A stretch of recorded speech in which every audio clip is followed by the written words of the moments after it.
Bonjour à tous et bienvenue sur la chaîne Cryptomatique. Merci de nous retrouver aujourd'hui pour cette nouvelle vidéo sur le minage de crypto-monnaies. Je suis Riantsu, votre hôte d'aujourd'hui, pour parler comme d'habitude des fondamentaux de la crypto-monnaie. Mais avant de commencer cette nouvelle vidéo, j'aimerais vous inviter à vous abonner à la chaîne si vous débutez tout juste dans le monde de la crypto-monnaie. Pour les plus avancés ou les plus curieux, nous avons une autre chaîne du nom de CryptoRobin qui parle des diverses crypto-monnaies du moment. N'oubliez pas de vous y abonner pour rester à jour sur tout ce qui bouge dans ce large domaine. Et bien, comme je l'ai dit tout à l'heure dans cette vidéo, nous allons expliquer ce qu'est le minage de crypto-monnaies, comment cela fonctionne, combien ça coûte et si c'est bon ou mauvais pour l'environnement. Tout de suite, on définit le minage de crypto-monnaies. Sachez que c'est un processus dans lequel les transactions pour différents types de crypto-monnaies sont vérifiées, puis ajoutées au registre numérique de la blockchain. Le minage de crypto-monnaies est un sujet d'intérêt actuel et une activité en expansion car l'utilisation des crypto-monnaies elle-même a connu une croissance significative. Une opération de minage est similaire à un centre donné. La différence est que les gens n'ont pas besoin d'être devant l'ordinateur, mais les ordinateurs effectuent eux-mêmes le travail de vérification et sont programmés pour résoudre des puzzles cryptographiques difficiles afin de vérifier les transactions. Et donc, comment fonctionne le minage de crypto-monnaies? Eh bien, dans le minage, des développeurs appelés mineurs entrent en compétition pour résoudre des calculs mathématiques difficiles à l'aide d'ordinateurs haute performance. Chaque calcul utilise des fonctions de hachage cryptographique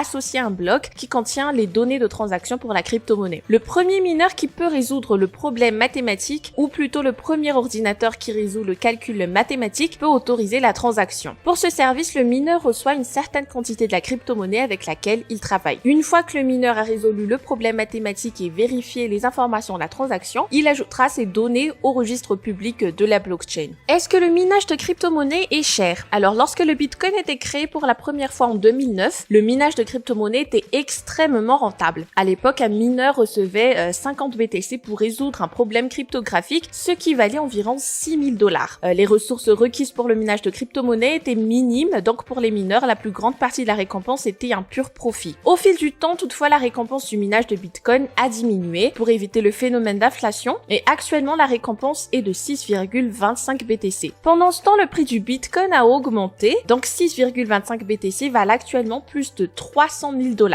Mais aussi, le coût de minage de Bitcoin a énormément augmenté car la concurrence s'est accrue. Donc aujourd'hui, il est absolument nécessaire de disposer de systèmes performants pour miner le token. Une autre conséquence est qu'une plus grande quantité d'énergie est consommée et que le coût à engager peut être très élevé en fonction du lieu de résidence du mineur et du type de matériel qu'il utilise. Une question phare maintenant, est-ce que le minage de crypto-monnaie est-il nocif pour l'environnement? On parle justement beaucoup de la façon dont le minage affecte réellement l'environnement, d'autant plus qu'Elon Musk a déclaré que sa société Tesla n'accepterait plus le Bitcoin comme moyen de paiement jusqu'à ce que la moitié de son minage soit écologique. Selon certains, le minage de Bitcoin implique une consommation énergétique de 118,9 TWh par an, équivalente à celle de pays comme la Hollande ou le Pakistan. Pour d'autres, la consommation est encore plus élevée, 131,80 TWh par an, soit égale à celle de l'Égypte, de la Malaisie ou de l'Argentine. Il est également vrai que tous les bitcoins ne sont pas extraits en polluants. Par exemple, environ la moitié d'exploitation minière de bitcoin qui a lieu aux États-Unis se fait à l'aide d'énergies renouvelables, donc en réalité, aucune pollution n'en résulte. L'industrie évolue vers un monde plus vert, ce qui signifie que dans peu de temps, l'extraction de crypto-monnaies pourrait devenir une activité sans impact sur l'environnement. Et donc, en guise de petit résumé, l'extraction de crypto-monnaies, le processus par lequel les mineurs résolvent des problèmes mathématiques complexes à l'aide d'ordinateurs haute performance pour lesquels ils reçoivent des crypto-monnaies en récompense. Au fur et à mesure que Bitcoin est devenu plus populaire et apprécié, l'activité minière est devenue plus complexe, mais la récompense a également acquis une plus grande valeur. Quant à la question de la pollution causée par l'exploitation minière, il semble que les choses ne soient pas aussi sombres qu'elles ont